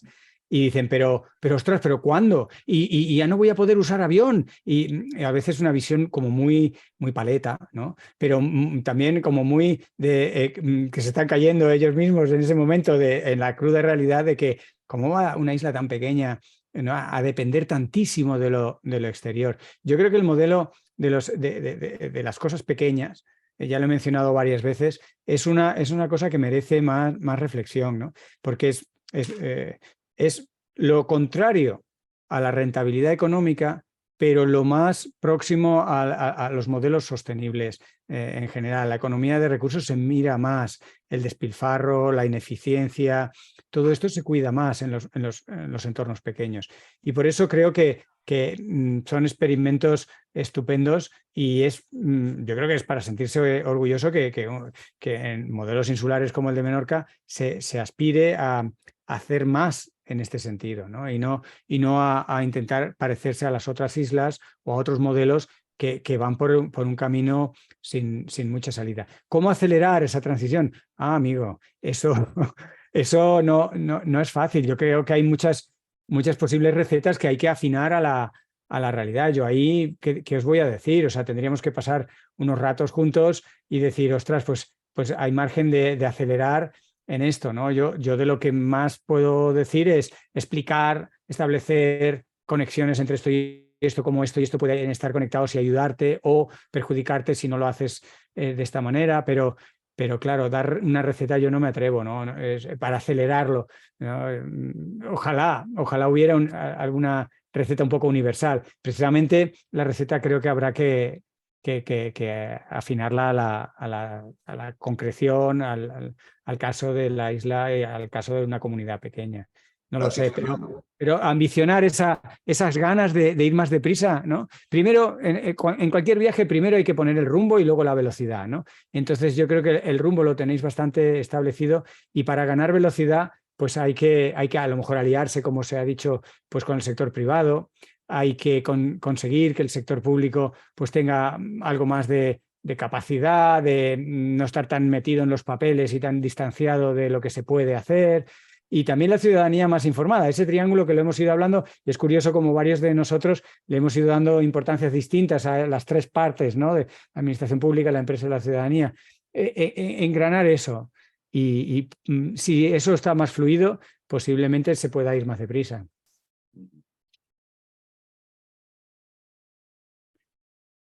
No te estoy oyendo, Francisco. No sé si soy yo. ¿Le oís? No, y ahora no está silenciado. Antes lo estaba. A ti te oigo, pero a él no. No. Bueno, damos paso a Josep a la próxima pregunta. Hola, bon vespre. Buenas Hola. tardes. Soy Josep Juneda. Primero, gracias, Fernando, por la conferencia y también acerca de economía.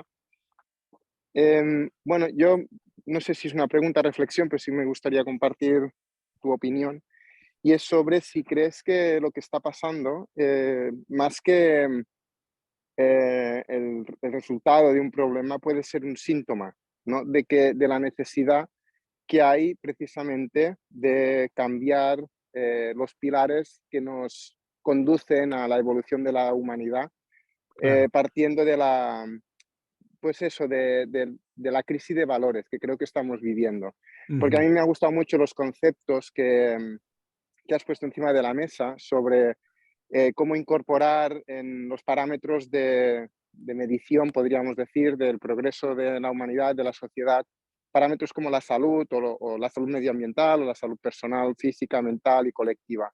Entonces, yo creo, me gustaría saber si piensas que lo que estamos viendo realmente al final como denominador común es una crisis de valores y que la sociedad lo que está haciendo es transitar hacia una forma nueva de comportarse a nivel colectivo, pero también a nivel individual, para conseguir realmente lo que creo que se denomina una coherencia social. Yo creo que estamos ahora mismo inmersos en una auténtica incoherencia personal entre lo que decimos, lo que verbalizamos y lo que hacemos a nivel individual. También una incoherencia colectiva entre lo que se dice que tenemos que hacer o hacia dónde tenemos que ir y realmente lo que está haciendo la sociedad, y también una incoherencia con lo que tiene que ver con el respeto medioambiental. Entonces, si realmente esto es un síntoma y somos capaces de reaccionar ante este síntoma, podríamos estar hablando de que las sociedades más adaptativas a este cambio que se está poniendo encima de la mesa serán las que realmente van a evolucionar y a progresar, y no, evidentemente no con los parámetros del PIB, sino con todo el conglomerado de parámetros que has estado hablando. Esto sería una pregunta. Y después, si crees que estos valores tienen que ir evidentemente y necesariamente asociados a comportamientos más de cooperación, que creo que más o menos lo has mencionado, de cooperación, de conceptos como la individualidad colectiva que nombra Eduard Carbonell. Y bueno, yo, para ser optimista, creo que Menorca es un ejemplo, es una gotita que se está moviendo y que hará mover el mar entero. A ver si compartes un poco esta reflexión. Y muchas gracias.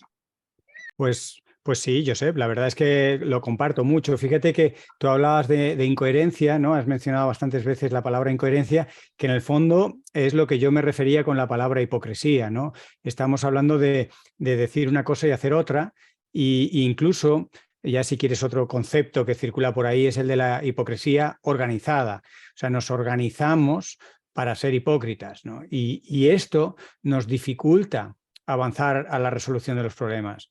Porque no vamos al fondo de las cuestiones, ¿no? Pretendemos que las cosas están mejor de lo que están, ¿no?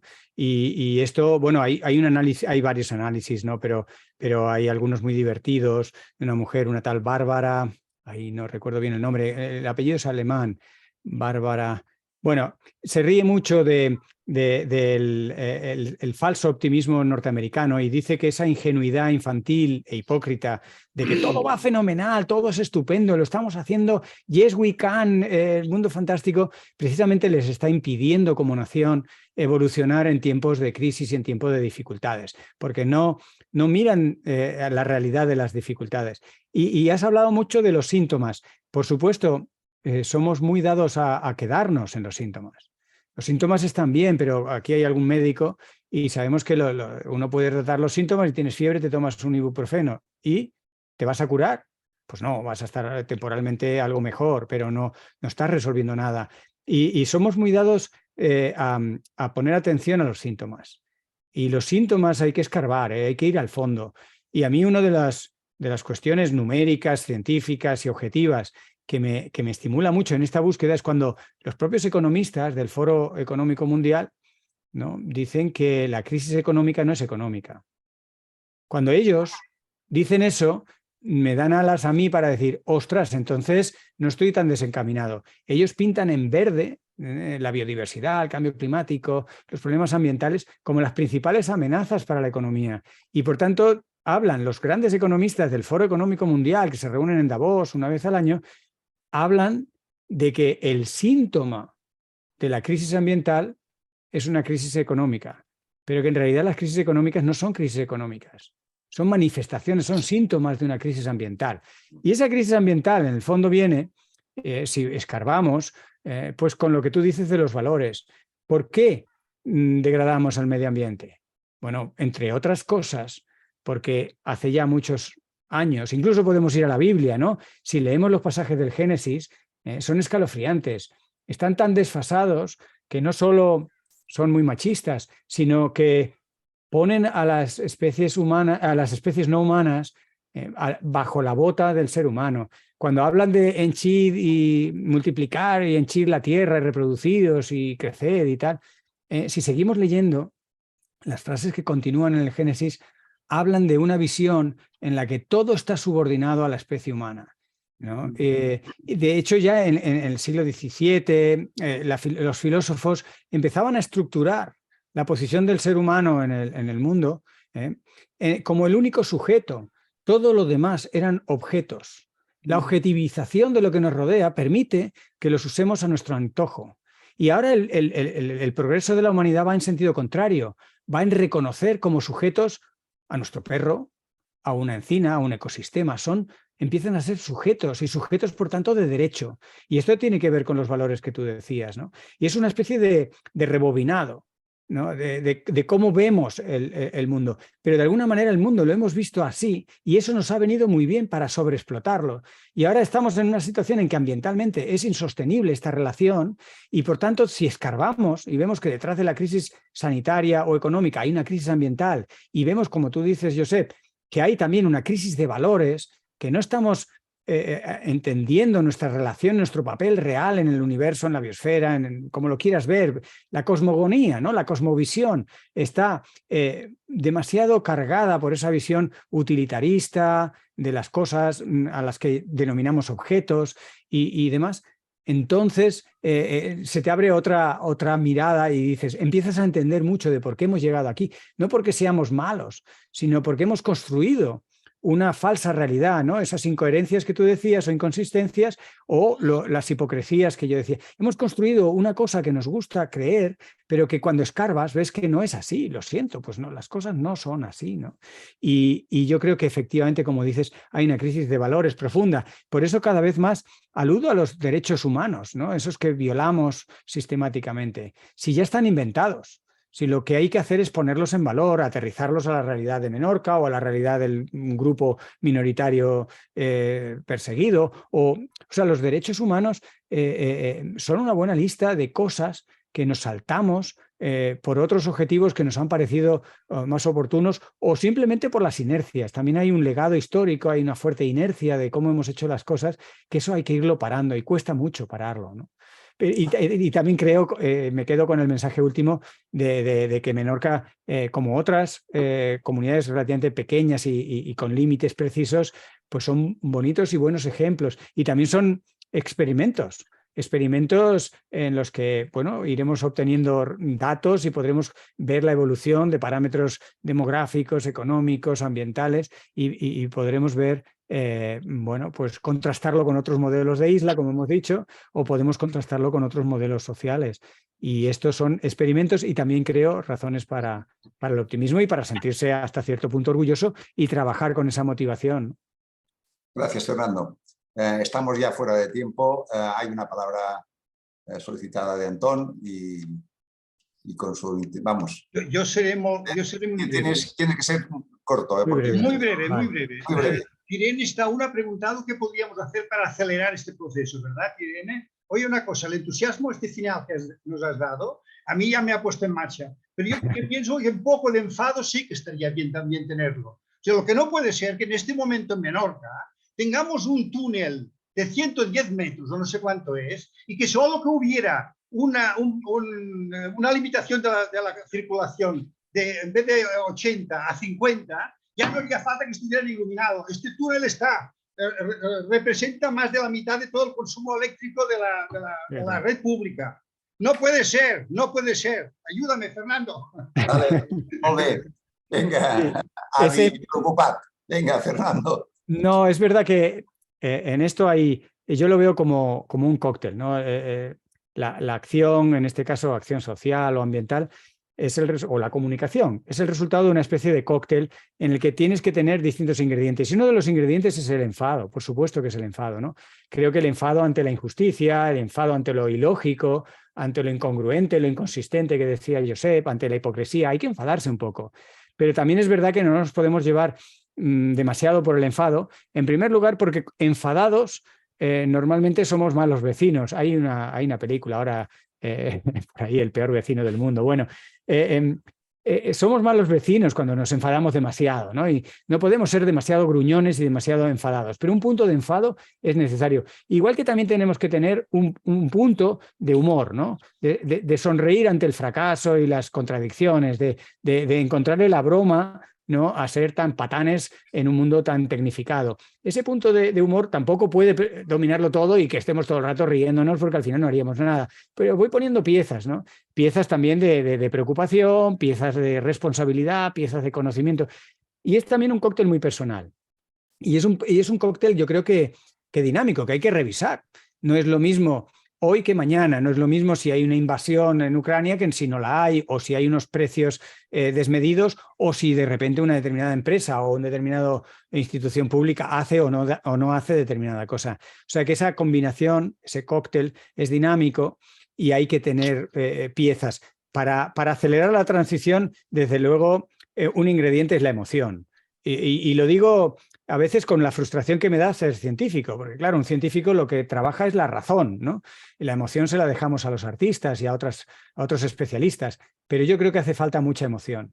Sin emoción, sin sentimientos, no aceleramos, no movemos. Es como si la ciencia pone el rumbo y dice el rumbo tiene que ser noroeste. Muy bien. Y para avanzar, lo que hace falta es emoción, sentimiento, con una dosis de enfado, con una dosis de lo que estamos hablando, pero hay que ponerle emoción. Y yo creo que por eso es muy interesante y en las islas, en sitios pequeños, se pueden dar esos maridajes improbables, ¿no? Porque estáis cerca un artista, de un médico, estáis cerca un ambientalista, de un economista, estáis físicamente cerca o tomáis el bocata o vais de paseo o os veis en una junta, personas y personajes muy distintos. Encuentros improbables en una gran ciudad como Madrid o en una sociedad más globalizada, más neutra. Más tal. Y yo creo que eso es también una chispa interesante, ¿no? El maridaje con, por ejemplo, los artistas, ya que los he puesto, me parece que es algo muy inspirador. No es que lo hagan todo bien ni que sean perfectos, porque también me he encontrado con artistas negacionistas a los que hay que, de alguna manera, aterrizar, ¿no? Pero los artistas tienen una visión a veces muy disruptiva y por tanto llegan a veces de forma directa al corazón y a las emociones de las personas sin pasar por la razón. Hoy hemos hecho un ejercicio un poco de hipertrofia de la razón, ¿no? Yo creo que ahora tendríamos que irnos todos a hacer un poco terapia emocional, no sé, del tipo que cada uno nos venga bien para contrarrestar tanta razón y tanto dato, ¿no? Porque al final solo el dato no mueve, lo que mueve es la emoción y que se lo digan si no a los hinchas de un equipo de fútbol. Muy bien, Fernando, pues con esta emoción nos quedamos. Pensamos que realmente todos podemos contribuir a frenar este cambio climático. Muchas gracias, Fernando, por tu lección magistral. Ha sido definible. Y a todos los que os habéis conectado también, muchísimas gracias. Y por lo tanto podemos dar ya por finalizado esta videoconferencia y nada, ya te llamaremos otro día. Para que estupendo, sigamos, encantado. Muy gracias a todos. Un saludo. Adiós. Gracias, adiós.